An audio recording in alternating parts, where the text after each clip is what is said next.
সংঘর্ষ আর অবরোধে ক্যাম্পাস পরিণত হয়েছে অস্থিরতার কেন্দ্রবিন্দুতে। শিক্ষার্থীদের মব কালচারে ভেঙে পড়ছে শিক্ষা ব্যবস্থা।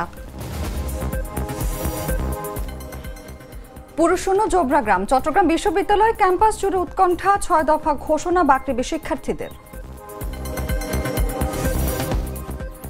নূরের শারীরিক অবস্থার উন্নতি, আইসিইউ থেকে কেবিনে নেওয়ার সিদ্ধান্ত জানালেন ঢামেক পরিচালক।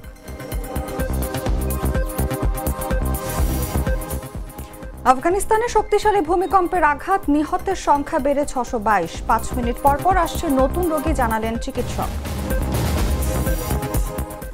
এবং লিগস কাপে ইন্টার মিয়ামিকে লজ্জায় ডুবালো সিয়াটল। ৩-০ গোলে জয় হাসিল করে চ্যাম্পিয়ন সিয়াটল।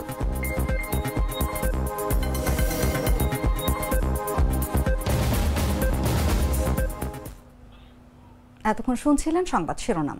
দর্শক আমন্ত্রণ দুপুর ৩টার সংবাদে, সঙ্গে আছি আমি অনুভা বিশ্বাস।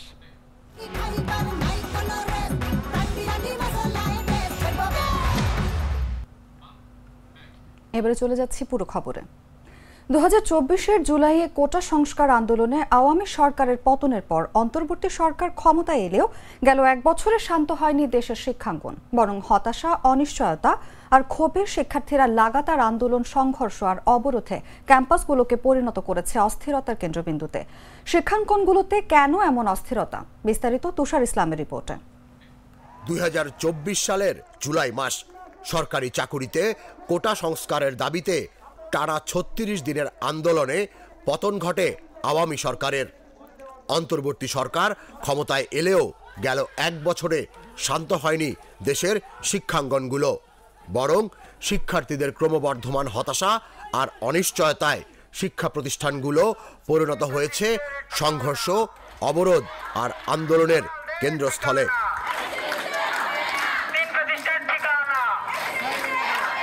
শিক্ষা মন্ত্রণালয়ের তথ্য অনুযায়ী এক বছরে অধ্যক্ষ, প্রধান শিক্ষক সহ প্রায় ৩,৫০০ শিক্ষক শিক্ষার্থীদের হাতে লাঞ্ছিত হয়েছেন। মব করে সরিয়ে দেওয়া হয়েছে অন্তত ২৫০০ শিক্ষককে। এ সময় সরকারি বেসরকারি প্রতিষ্ঠান জুড়ে সংঘর্ষ হয়েছে ২৬ বার, বড় আন্দোলন ৯টি আর খুনের ঘটনা অন্তত ৩টি। শুধু ঢাকা কলেজ ও সিটি কলেজের শিক্ষার্থীরা সংঘর্ষে জড়িয়েছে অন্তত ১৫ বার। সবচেয়ে আলোচিত ঘটনা ঘটে ২০২৪ সালের এইচএসসি পরীক্ষাকে ঘিরে। শিক্ষার্থীরা সচিবালয়ে প্রবেশ করে ৬টি বিষয় স্থগিত করাতে বাধ্য করে এবং আদায় করে নেয় অটো পাস। এ ঘটনার রেশ এখনও কাটেনি।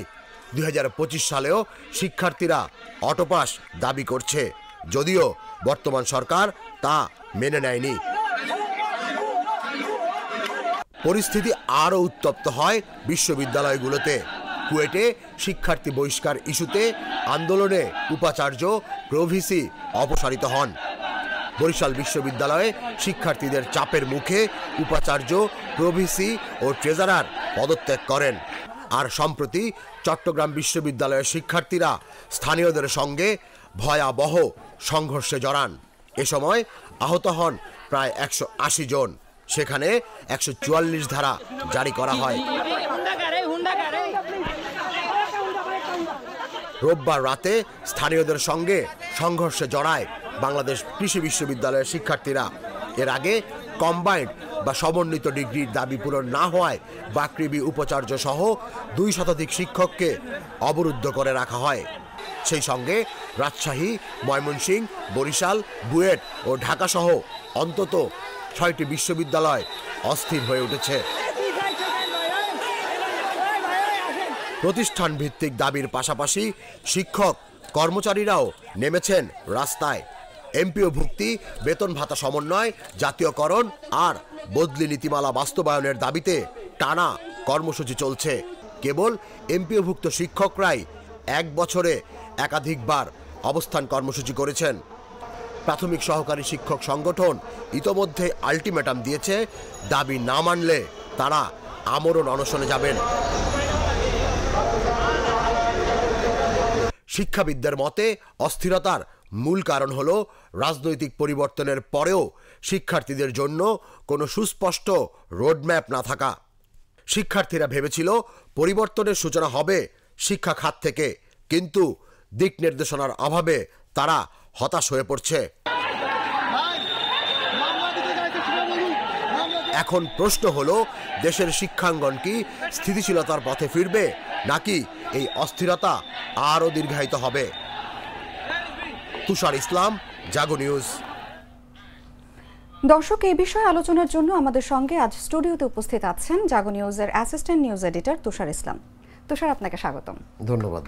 তুষার, প্রতিবেদনে যেমনটি দেখছিলাম যে শিক্ষা প্রতিষ্ঠানে এই যে লাগাতার আন্দোলন, অস্থিরতা চলছে, আপনার কাছে আমি প্রথমে জানতে চাইবো শিক্ষার্থীদের এই যে সংঘর্ষ লাগাতার বা এই যে সামগ্রিক শিক্ষা ব্যবস্থা আমাদের দেশের কতটা প্রভাব পড়তেছে, বা পরীক্ষার কার্যক্রমে কি ধরনের নেতিবাচক প্রভাব পড়ে, এটা আপনি কিভাবে ব্যাখ্যা করবেন? আমার অপিনিয়ন থেকে অ্যাকচুয়ালি যেহেতু আমি স্টুডেন্ট ছিলাম, এটা আসলে খুব সিম্পলি যদি বলি, পুরো শিক্ষা জীবনটা একটা প্রসেস।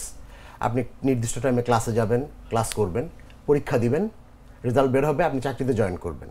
যখন আপনি কোনো ঝামেলা বা আন্দোলনে জড়ায় যাচ্ছে, যেমন ধরেন আমি আমার একটা এক্সপিরিয়েন্সের কথা বলি, 2006 সালে তখন তত্ত্বাবধায়ক সরকার ছিল, তা আমাদের বের হয়ে যাওয়ার কথা ছিল 2007 সালে অনার্স, 2008 সালে মাস্টার্স। কিন্তু ওই তত্ত্বাবধায়ক সরকারের সময় আপনার পুরো 18 মাস পুরো ক্যাম্পাস আমাদের বন্ধ ছিল। সেই 2007-এর পরীক্ষা আমরা দিলাম 10-এ, মাস্টার্স দিলাম 8-এরটা 11-তে, সার্টিফিকেট আসলো 7-8-এ। তো বিষয়টা হচ্ছে কি, যে যখন আপনি এই চেইনটা মেনটেন না করতে পারবেন, তখন আসলে শিক্ষার্থীরা হয়তো এখন বুঝতেছে না, but at the end of the day যখন ক্যারিয়ারের গোল পয়েন্টে গিয়ে দাঁড়াবে, তার জন্য এটা একটা বড় সমস্যায় দাঁড়াবে। কজ অফ হচ্ছে যে আপনার যখন এই জটিংসটা পড়ে যাবেন, ধরেন আপনি এখন আপনার পরীক্ষার কথা ছিল, সেই পরীক্ষাটা 6 মাস পরে যাবে, এবং তখন কি হবে যে ক্লাসগুলো বন্ধ থাকতেছে। ক্লাস বন্ধ থাকার ফলে যেটা হবে, এটা আমাদের সময় হয়েছে, আমরা দেখছি যে ধরেন 6 মাস ক্লাস হয়নি, পরের 6 মাস ক্লাস, তার মানে হচ্ছে আমার যে 1 বছরের যে কোর্স কারিকুলাম, ওইটাকে 6 মাস আমাদেরকে গিলায় দেওয়ার ব্যবস্থা করতে হচ্ছে। আমরা কিন্তু প্রপারলি জিনিসটা নিতে পারিনি। এবং এই শিক্ষার্থীদের ক্ষেত্রেও সেমই, যে কোনো ইস্যুতে আন্দোলন, যৌক্তিক আন্দোলন অবশ্যই করা ভালো, এই বিষয়ে কোনো ডাউট নেই, বাট এই আন্দোলনের ফলে ক্যাম্পাস বন্ধ হয়ে যাবে। আপনার ধরেন যে বাংলাদেশ কৃষি বিশ্ববিদ্যালয় বন্ধ করে দেওয়া হয়েছে, তারপর চিটাগং বিশ্ববিদ্যালয় বন্ধ করে দেওয়া হয়েছে। এই যে বন্ধের ফলে এই যে জটিংসে ওরা পড়বে, তখন কিন্তু ঠিকই সরকার পরবর্তীতে যে বিশ্ববিদ্যালয়গুলো চাবে যে এই বছরের কোর্সটা এই বছর শেষ করতে। যদি 3 মাস বন্ধ হয় 12 মাসের কোর্সটা, তাহলে কিন্তু বাকি 9 মাসে গিয়ে আপনার 12 মাসের কোর্স তুলতে হবে। ফলে এটা দেশের শিক্ষা ব্যবস্থার জন্য একটা বিরাট চাপ। এবং ছাত্রদের মধ্যে কিন্তু বেশ কিছু ভাগ আছে, যেমন ধরেন যে যারা ভালো স্টুডেন্ট, যারা রাজনীতির সঙ্গে সংযুক্ত না, যারা আন্দোলনে যুক্ত হয় না, আপনার ধরেন 4-5টা ডিপার্টমেন্ট ঝামেলা করছে, ধরেন পুরো 4-5 হাজার শিক্ষার্থী ছোট্ট একটা ঝামেলার ফলে একবারে ঝামেলায় পড়তেছে। ফলে তাদের ক্যারিয়ারের জন্য কিন্তু যারা উচ্চশিক্ষার জন্য একটা গোল পয়েন্ট সেট করা ছিল যে আমি 8-এ পাস করবো, 9-এ বাইরে যাব, সেই পাস করতে করতে 11, তখন কিন্তু মেন্টালিটিতেও তাদের প্রেশার পড়ে। এবং সব কিছু মিলে এবং পরীক্ষায়, এবং যখন শিক্ষকরাও নর্মাল কোর্সটাকে যখন ওরা শর্ট টাইম শেষ করতে যায়, তখন কিন্তু আপনার রেজাল্টে গিয়ে অনেক বড় ধরনের চাপ পড়ে। ফলে এইটা শিক্ষা ব্যবস্থার জন্য একটা ভয়াবহ সমস্যা এবং ভয়াবহ প্রভাব পড়বে। এটা হচ্ছে আমার নিজস্ব এক্সপিরিয়েন্স থেকে আমি বলতে পারি। প্লাস হচ্ছে যে এটাই বেসিক আসলে দিন শেষে। যে আপনি যেমনটি বলছিলেন, তাহলে আমরা আসলে কি করতে পারি যে চলমান পরিস্থিতি থেকে উত্তরণের জন্য সরকার, শিক্ষার্থী এবং শিক্ষকদের মধ্যে কি ধরনের আপোষ থাকা জরুরি বলে আপনি মনে করেন? আমার কাছে যেটা মনে হয়েছে, যেমন ধরেন যে বাংলাদেশের শিক্ষা ব্যবস্থা আসলে ওপেন ডিসকাশন এই ব্যাপারটাই আমাদের মধ্যে নাই। ধরেন যে প্রথমত ছাত্ররা শিক্ষকদের ভয় পায়। খুব অল্প কিছু ডিপার্টমেন্ট পাওয়া যাবে যেখানে আপনি গেলে দেখবেন যে ক্লাসের মধ্যে শিক্ষক কথা বলতেছে, ছাত্ররা পার্টিসিপেট করছে। এটা কিন্তু সচরাচর হয় না। ইভেন আপনি আপনার পড়াশোনায় আপনি যদি বলেন, আমার সাথে শেয়ার করেন, আপনি কি আসলে ফেস করছেন কখন এই জিনিস যে ক্লাসের মধ্যে টিচার কথা বলতেছে, কথা বললে আমাদেরকে ধমক দেওয়া হয়েছে, এই কথা বলছো কেন? না, কিন্তু ক্লাস হওয়া উচিত ইন্টারঅ্যাক্টিভ। তার মানে কি, শিক্ষক কথা বলবে শিক্ষার্থীদের সঙ্গে, শিক্ষার্থীদের সমস্যা জানতে যাবে, তারা ওই অনুযায়ী সলিউশন করার চেষ্টা করবে। কিন্তু আমাদের দেশে যেটা হয়েছে যে আমরা শিক্ষকদের ভয় পাই, এবং এই ভয় জমতে জমতে জমতে জমতে গিয়ে এক পর্যায়ে ব্লাস্ট আউট করে। ধরেন আমি আমার ক্লাসের শিক্ষকের সঙ্গে যদি কথা বলতে না পারি, আমি আমার ভিসির দরজা পর্যন্ত যাইতেই পারবো না। তাহলে সমাধানটা কীভাবে হবে? সমাধান হবে ওইভাবে যে এই 3টা জায়গা, সরকার, শিক্ষক বা ইউনিভার্সিটি আর ছাত্রদের মধ্যে একটা ওপেন ডিসকাশনের একটা চ্যানেল করতে হবে। যে শিক্ষকরা তাদের মার্জিন অনুযায়ী একটা নির্দিষ্ট টাইম থাকবে, যখন শিক্ষার্থীদের সমস্যাগুলো নিয়ে তাদের সঙ্গে বসবে, তারা সেটা নিয়ে কথা বলবে, এবং শিক্ষকরা হচ্ছে ছাত্রদের একটা অংশ নিয়ে গিয়ে সরকারের সঙ্গে কথা বলবে যেন সলিউশনটা হয়। এবং সব পক্ষের মধ্যে এই শ্রদ্ধাবোধটা থাকা উচিত, এবং ওপেন ডিসকাশন যেই চ্যানেল, এটা থাকলে এই সমস্যাগুলো হবে না। কিন্তু আমাদের দেশে আসলে এই ফরম্যাটটা নাই, যেটা আপনি যদি পৃথিবীর অন্যান্য রাষ্ট্রগুলোতে দেখেন, বড় রাষ্ট্রগুলোতে সব জায়গায় কিন্তু এই ওপেন ডিসকাশন, একটা ছাত্র খুব ওপেনলি কথা বলতে পারে। এবং আমাদের দেশে এই যে চাপায় দেওয়ার ব্যাপারটা, শিক্ষকরা পড়াইছে এটাই পড়তে হবে, এবং আমার প্রশ্ন থাকলে আমি জিজ্ঞেস করতে পারবো না, জিজ্ঞেস করতে গেলেই তুমি কথা বলতেছো কেন, এই ফরম্যাট থেকে বেরোয় আসতে হবে। পাশাপাশি সরকারেরও একজন প্রতিনিধি নিয়োগ করতে হবে, যে কোনো বিশ্ববিদ্যালয়ের সমস্যা হচ্ছে তারা যেন গিয়ে সরাসরি কথা বলতে পারে। তাইলে আমার কাছে মনে হয় যে এটা সলিউশন অসম্ভব। এর বাইরে আসলে this is too much tough, মানে এই চাপায় দেওয়া পলিসি থাকলে আর কি। খুব সুন্দর করেই বলছিলেন যে আমাদের আসলে ওপেন ডিসকাশনের জায়গাটা নেই, সেটা শিক্ষক বা আমাদের শিক্ষার্থীদের সাথে হোক বা সরকারের সাথে হোক। তাহলে তুষার, আপনার আসলে কি মনে হয় দেশের শিক্ষাঙ্গন কি আসলে স্থিতিশীল পথে ফিরতে পারবে, বা কি উচিত আমাদের, কি করণীয় আসলে এই ব্যাপারে তো আসলে ধরেন এটা আসলে ঊর্ধ্বতন মহল বলতে পারবে, সেই ব্যাপারে আমি প্রপারলি বলতে পারবো না। বাট যেটা মনে হচ্ছে এখন অস্থিরতা দেখে, আপনি গত 3-4 মাস যাবত আমরা নিউজ দেখতেছিলাম যে আমার কাছে আমার ব্যক্তিগত এক্সপিরিয়েন্সে মনে হচ্ছিল সংবাদকর্মী হিসেবে যে কোনো ইস্যুতে একটা সমস্যা তৈরি করা, একটা আন্দোলন তৈরি করা বা ঝামেলা তৈরি করা দেশের মধ্যে কোনো একটা থার্ড পক্ষ কাজ করতেছে, যে ওনারা চাচ্ছে না যে, আমার যেটা মনে হচ্ছে যে ফেব্রুয়ারিতে নির্বাচনটা হোক এবং কোনো না কোনোভাবে ইউনূসের গভর্নমেন্ট, মানে ডক্টর ইউনূসের সরকার কোনো না কোনোভাবে ফেল করুক। এটা বারবারই আমরা বিভিন্ন নিউজে দেখতেছি যে কোনো একটা থার্ড পার্টি, ইভেন তো আপনি দেখেন যে পরশুদিন আপনার গণ অধিকার পরিষদের সভাপতিকে মারা হলো, নূর সাহেবকে।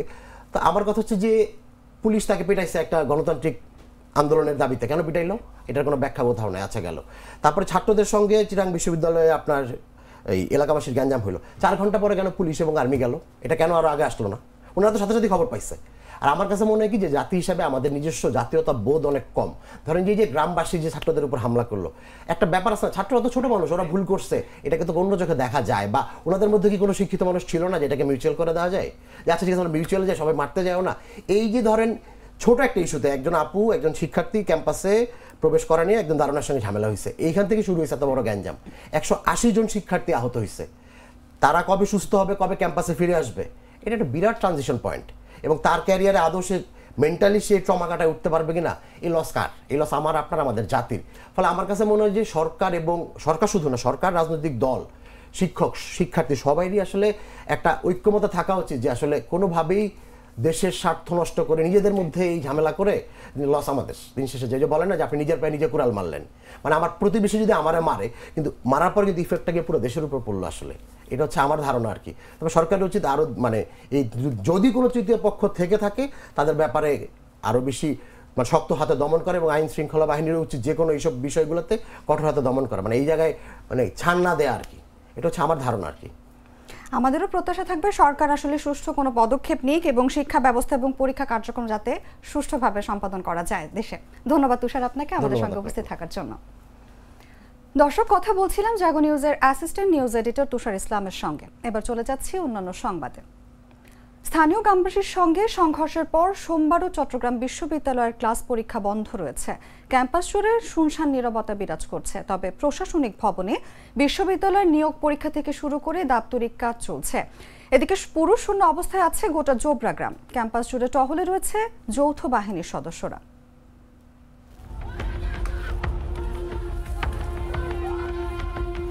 রোববার চট্টগ্রাম বিশ্ববিদ্যালয়ের শিক্ষার্থীদের সঙ্গে স্থানীয়দের সংঘর্ষের ঘটনায় এখনও ক্যাম্পাস জুড়ে থমথমে পরিবেশ বিরাজ করছে।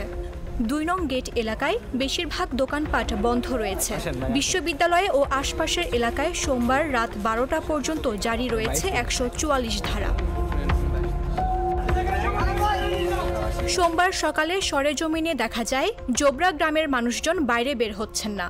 পুরুষশূন্য অবস্থায় আছে গোটা জোবরা গ্রাম। ক্যাম্পাস জুড়ে টহলে রয়েছে যৌথ বাহিনীর সদস্যরা। উৎকণ্ঠায় ক্যাম্পাস ছাড়তে দেখা গেছে কিছু শিক্ষার্থীকে।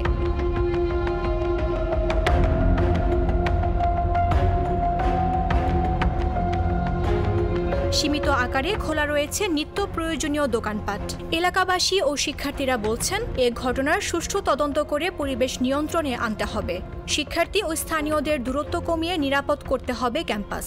আবাসন সংকটের কারণে এলাকার বিভিন্ন আবাসিক ভবনে ভাড়া থাকতে হয় শিক্ষার্থীদের। তাই আবাসন নিশ্চিতের দাবি করেছেন তারা। প্রশাসন এখনো আইনের আওতায় আনতে পারেনি। এই চট্টগ্রাম হাটহাজারীর পুলিশ এখনো গ্রেপ্তার করতে পারেনি যে হানিফ কংগ্রেসকে এখানে এসে এই হামলা চালিয়েছে। এর দায়ভার হাটহাজারী থানা, চট্টগ্রাম বিশ্ববিদ্যালয় প্রশাসনকে নিতে হবে, কারণ তারা অতীতের সংঘর্ষের ঘটনায় রোববার রাতে 21 সদস্যের তদন্ত কমিটি গঠন করেছে বিশ্ববিদ্যালয় প্রশাসন। আজ বন্ধ রয়েছে বিশ্ববিদ্যালয়। এছাড়া ক্যাম্পাসে টহল দিচ্ছে সেনাবাহিনী, বিজিবি ও র্যাবের সমন্বয়ে যৌথ বাহিনী। আজ রাত 12টা পর্যন্ত উপজেলা প্রশাসন ঘোষিত 144 ধারা জারি থাকবে।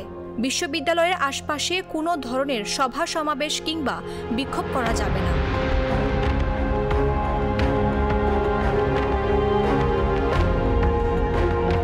এর আগে শনিবার রাতে চট্টগ্রাম বিশ্ববিদ্যালয়ের ২ নম্বর গেটে ভাড়া বাসায় প্রবেশের সময় দারোয়ানের সঙ্গে বাকবিতণ্ডায় এক পর্যায়ে মারধরের শিকার হন নারী শিক্ষার্থী। খবর পেয়ে অন্য শিক্ষার্থীরা ছুটে গেলে গ্রামবাসীর সঙ্গে মধ্যরাতে দফায় দফায় সংঘর্ষ হয়। এর জেরে রোববার সারাদিন দফায় দফায় স্থানীয় ও চবি শিক্ষার্থীদের মধ্যে সংঘর্ষ হয়। চলে ধাওয়া পাল্টা ধাওয়া। এতে আহত হন প্রভিসি, প্রক্টর, গণমাধ্যম কর্মী সহ অন্তত ২ শতাধিক শিক্ষার্থী।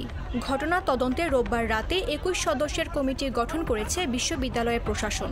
উল্লেখ্য, চট্টগ্রাম বিশ্ববিদ্যালয়ের পার্শ্ববর্তী জোবরা গ্রাম। এ গ্রামের লোকজন বিশ্ববিদ্যালয় এলাকায় সিএনজি অটোরিকশা ও ব্যাটারি চালিত রিকশা চালিয়ে জীবিকা নির্বাহ করেন। তাদের কারো কারো দোকানপাটও আছে বিশ্ববিদ্যালয় আঙ্গিনায়।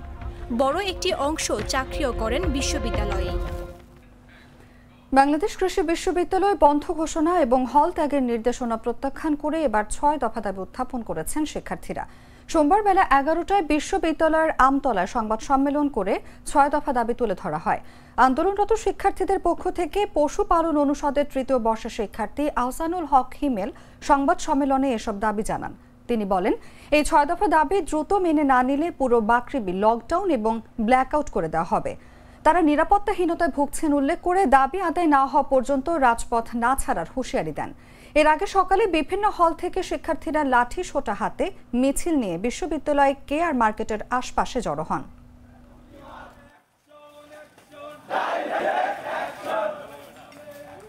বাংলাদেশ কৃষি বিশ্ববিদ্যালয়ের সকলকে নিয়ে শিক্ষার্থীদের দাবি যে ৬ দফা, আমি এখন সেটি উত্থাপন করছি। দাবি ১, অবৈধভাবে হল ভ্যাকেন্টের নির্দেশনা দুপুর ২টার মধ্যে প্রত্যাহার করে আদেশ তুলে নিতে হবে। হলগুলোতে চলমান সব ধরনের সুবিধা নিরবিচ্ছিন্ন রাখতে হবে। এই প্রশাসন শিক্ষার্থীদের নিরাপত্তা দিতে ব্যর্থ হয় বিশ্ববিদ্যালয় শিক্ষার্থীদের উপর শিক্ষকদের মদদে বহিরাগতদের দিয়ে হামলার দায়ে প্রক্টোরিয়াল বডিকে ২৪ ঘন্টার মধ্যে পদত্যাগ করতে হবে। বহিরাগত সন্ত্রাসীদের দ্বারা ককটেল বিস্ফোরণ, লাইব্রেরি স্থাপনা ভাঙচুর এবং দেশীয় অস্ত্র দ্বারা শিক্ষার্থীদের উপর বর্বরচিত হামলা এবং নারী শিক্ষার্থীদের হেনস্থার ঘটনার জন্য উপাচার্যকে প্রকাশ্যে ক্ষমা চাইতে হবে। ৫, হামলার সাথে জড়িত শিক্ষকবৃন্দ, কৃষি অনুষদের আসাদুজ্জামান সরকার স্যার, তোফাজ্জল স্যার, শরীফ আর রাফি স্যার, কামরুজ্জামান স্যার, পশুপালন অনুষদের বজলুর রহমান মোল্লা স্যার, জেনেটিক্সের মুনির স্যার, জেডি সায়েন্স বিভাগের আশিকুর রহমান স্যার এবং বহিরাগতদের সন্ত্রাসীদের দৃষ্টান্তমূলক শাস্তির ব্যবস্থা করতে হবে। গত ১ মাস ধরে চলমান এনিম্যাল হাজবেন্ড্রি এবং ভেটেরিনারি শিক্ষার্থীদের যে একক কম্বাইন্ড ডিগ্রির দাবিতে আমরা আন্দোলন করে আসছি, সেই একক কম্বাইন্ড ডিগ্রি অনতিবিলম্বে প্রদান করতে হবে। ৩টি ভিন্ন ডিগ্রি কোনোভাবেই গ্রহণযোগ্য নয়। এখানে আজকে ঘোষণা দিচ্ছি, আমাদের এই ৬ দফা দাবি যতক্ষণ না পর্যন্ত প্রশাসন কর্তৃক গৃহীত হবে, তারা যথাযথ ব্যবস্থা না নেবে, আমরা আমাদের কর্মসূচি কঠোর থেকে কঠোরতর কর্মসূচি গ্রহণ করব। ফেব্রুয়ারিতে সুষ্ঠু নির্বাচন অনুষ্ঠানে সহযোগিতা করাই বিএনপির এখনকার চ্যালেঞ্জ বলে মন্তব্য করেছেন দলটির মহাসচিব মির্জা ফখরুল ইসলাম আলমগীর। বলেন, বিএনপি ক্ষমতায় এলে দেশের রাজনীতি ও অর্থনীতিতে আমূল পরিবর্তন আনবে। সোমবার রাজধানীর শেরেবাংলা নগরে জিয়া উদ্যান শহীদ রাষ্ট্রপতি জিয়াউর রহমানের সমাধিতে শ্রদ্ধা নিবেদন শেষে কথা বলেন তিনি। এ সময় বিএনপি মহাসচিব বলেন, বাংলাদেশে জাতীয়তাবাদের আদর্শ নিয়ে বিএনপির প্রতিষ্ঠা, যা দেশের রাজনীতিতে আমূল পরিবর্তন এনেছে।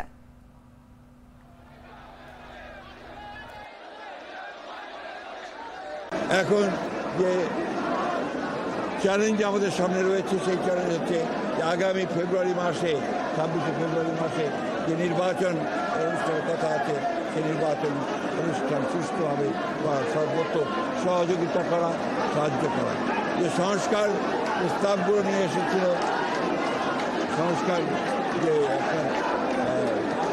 কমিটিগুলো, কমিশনগুলো, সেই সংস্কারগুলো বিএনপি সর্বাত্মক সহযোগিতা করেছে এবং বিএনপির ৩১ দফা কর্মসূচি প্রবর্তনের মধ্যে দিয়ে বাংলাদেশের রাজনীতিতে সম্পূর্ণ আমূল একটি পরিবর্তন বা আনার ব্যবস্থা করেছে।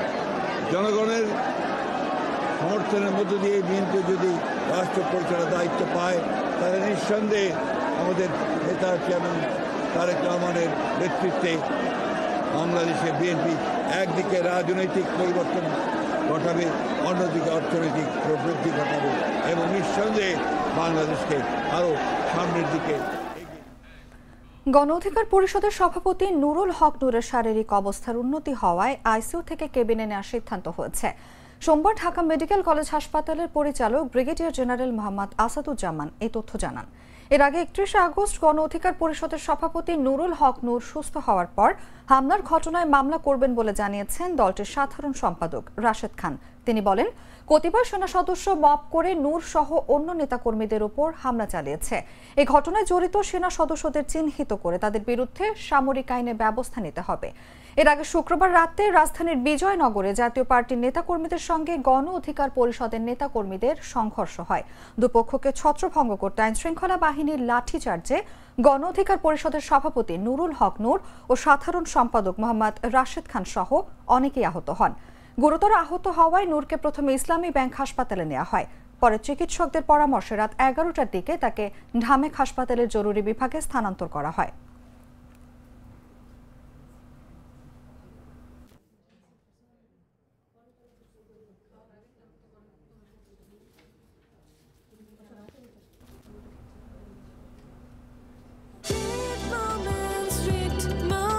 Treat chocolate. Treat moment. Sweet moment.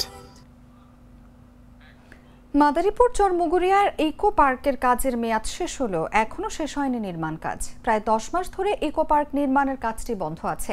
এতে কোটি কোটি টাকা ব্যয়ে নির্মাণ করা বিভিন্ন স্থাপনা ক্ষতিগ্রস্ত সহ অনেক কিছু চুরিও হয়ে যাচ্ছে। ইকো পার্ক নির্মাণের জন্য ক্ষতিগ্রস্ত পরিবারগুলো ক্ষতিপূরণ না পাওয়ায় তাদের চাপের মুখে কাজ বন্ধ আছে। এদিকে দ্রুত এই ব্যাপারটি সমাধান হলেই আবার কাজ শুরু করা সম্ভব হবে বলে জানিয়েছেন মাদারীপুর বন কর্মকর্তা। মাদারীপুর থেকে আয়শা সিদ্দিকা আকাশের পাঠানো তথ্যচিত্র দিয়ে বিস্তারিত জাগো ডেস্ক রিপোর্টে।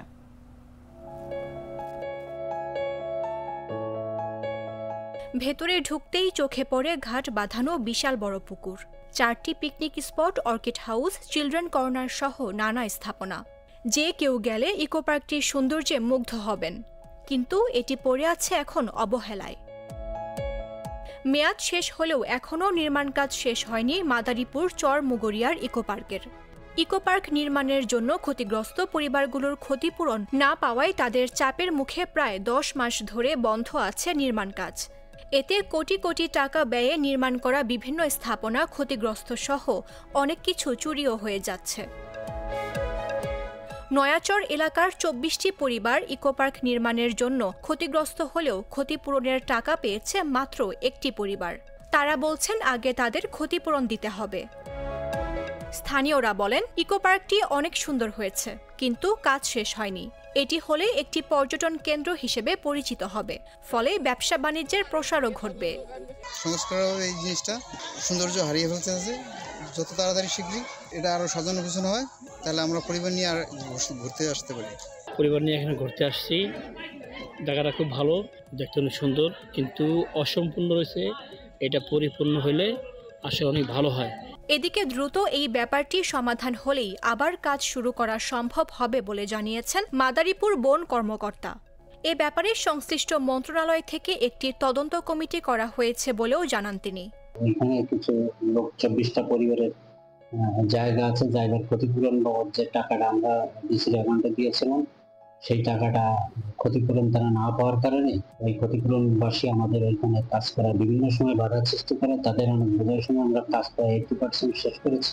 লাস্ট পর্যায়ে এসে তারা আর কোনো টাকা কাজ করতে দেয় না, বিধায় প্রজেক্টের কাজ এখন বন্ধ আছে। আর এই প্রজেক্টের বিষয়ে একটা তদন্ত কমিটি হয়েছে। পরবর্তীতে কমিটি এসে এখানে তদন্ত করে একটা সিদ্ধান্ত দিল যে প্রজেক্টের কাজ কিভাবে চলবে। দীর্ঘদিন কাজ বন্ধ থাকায় ইকো পার্কের ইট, বালু, রড সহ নানা জিনিসপত্র চুরি হয়ে গেছে। এছাড়াও অনেক নির্মাণাধীন স্থাপনা নষ্ট হয়ে যাচ্ছে। দ্রুত কাজ শেষ করার দাবি মাদারীপুরের সচেতন মহলের। মামদুহা রাইসা, জাগো নিউজ। গ্লিটারের টুইন লেমন ও অ্যান্টিব্যাকটেরিয়াল ফর্মুলা বাসনকে চকচকে জীবাণুমুক্ত করে আমাদের দেয় গ্লিটার গ্যারান্টি। জানাবো আন্তর্জাতিক সংবাদ।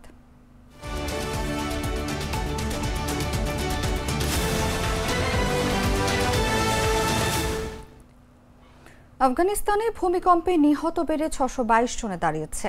দেশটির স্বরাষ্ট্র মন্ত্রণালয়ের মুখপাত্র মুফতি আব্দুল মতিন বলেন, কুনার প্রদেশে কমপক্ষে 610 জন এবং নানগারহার প্রদেশে 12 জন নিহত হয়েছেন।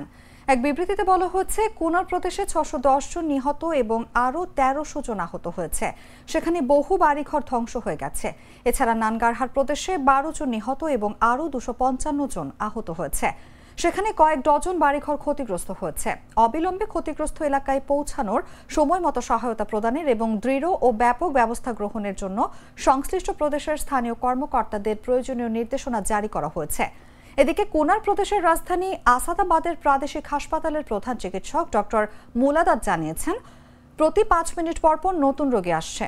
তিনি বলেন, পুরো হাসপাতাল আহত রোগীতে পূর্ণ হয়ে গেছে। বিছানা না থাকায় বহু রোগীকে মেঝেতে শুয়ে চিকিৎসা দেওয়া হচ্ছে।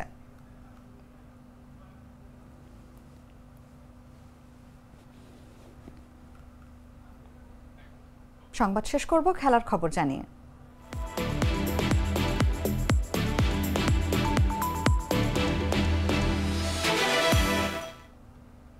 বল দখল ও পাসের হিসাবে প্রতিপক্ষের চেয়ে প্রায় অর্ধেক ব্যবধানে এগিয়ে থাকার পরও গোল করতে না পারা যে কোনো দলের জন্যই বেদনাদায়ক। ইন্টার মিয়ামির ক্ষেত্রে ব্যাপারটা আরও ভয়াবহ। বল দখল ও পাসে বিপুল পরিমাণে এগিয়ে থাকলেও সিয়াটল সাউন্ডার্সের বিপক্ষে অন টার্গেটে একটিও শট নিতে পারেনি তারা। মিয়ামির এই বিফলতায় মনে হতেই পারে ঘন ঘন চোটে পড়া লিওনেল মেসি বোধহয় এই ম্যাচে খেলেননি। গত ম্যাচ দিয়ে মাঠে ফেরা আর্জেন্টাইন তারকা খেলেছেন পুরো 90 মিনিট। তাও লক্ষ্য বরাবর শট নিতে না পারার ব্যর্থতা মাস চেরানোর দলের, সেটাও আবার লিগস কাপের ফাইনালে। ইন্টার মিয়ামিকে অন টার্গেটে শট নিতে না পারার লজ্জায় ডুবিয়ে সিয়াটল লিগস কাপের ফাইনালটি জিতেছে 3-0 গোলে। প্রথমার্ধে 1-0 ব্যবধানে এগিয়ে যাওয়া দলটি পরের 2 গোল করে ম্যাচের শেষ 7 মিনিটের মধ্যে। দ্বিতীয়ার্ধের শুরুতে ম্যাচে সমতা টানার সবচেয়ে বড় সুযোগ পেয়েছিল মিয়ামি। ডি বক্সের ভেতর মেসির সামনে বাধা ছিলেন কেবল গোলরক্ষক। সুয়ারেজের বাড়িয়ে দেয়া বল পোস্টের উপর দিয়ে উড়িয়ে মারেন আর্জেন্টাইন তারকা। 84 মিনিটে ইয়ানিক ব্রাইটটি বক্সের ভেতর ফাউল করলে সিয়াটল পেনাল্টি পায়। আলেক্স রোলডেন গোল করতে ভুল করেননি, জয় বলতে গেলে নিশ্চিত। 89 মিনিটের এমন সময় আরও একটি গোল করে তারা।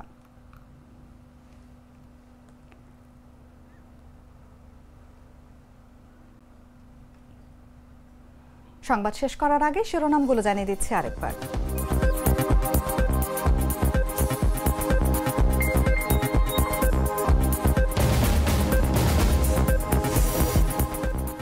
সংঘর্ষ আর অবরোধে ক্যাম্পাস পরিণত হয়েছে অস্থিরতার কেন্দ্রবিন্দুতে। শিক্ষার্থীদের মব কালচারে ভেঙে পড়ছে শিক্ষা ব্যবস্থা।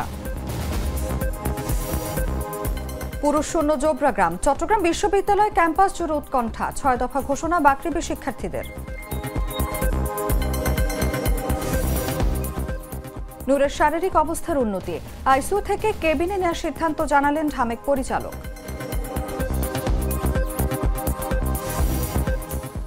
আফগানিস্তানে শক্তিশালী ভূমিকম্পের আঘাত, নিহতের সংখ্যা বেড়ে 622। 5 মিনিট পর পর আসছে নতুন রোগী, জানালেন চিকিৎসক। এবং লিগস কাপে ইন্টার মিয়ামিকে লজ্জায় ডুবালো সিয়াটল। 3-0 গোলে জয় হাসিল করে চ্যাম্পিয়ন সিয়াটল।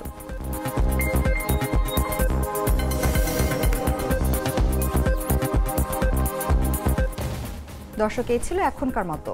এরপর বিকেল 5টায় দেখবেন দেশজুড়ে সংবাদ। প্রতি মুহূর্তে সর্বশেষ খবর জানতে ভিজিট করুন jagonews24.com। ফলো করুন আমাদের ভেরিফাইড ফেসবুক পেজ এবং সাবস্ক্রাইব করুন জাগো নিউজের ইউটিউব চ্যানেল। ধন্যবাদ সবাইকে।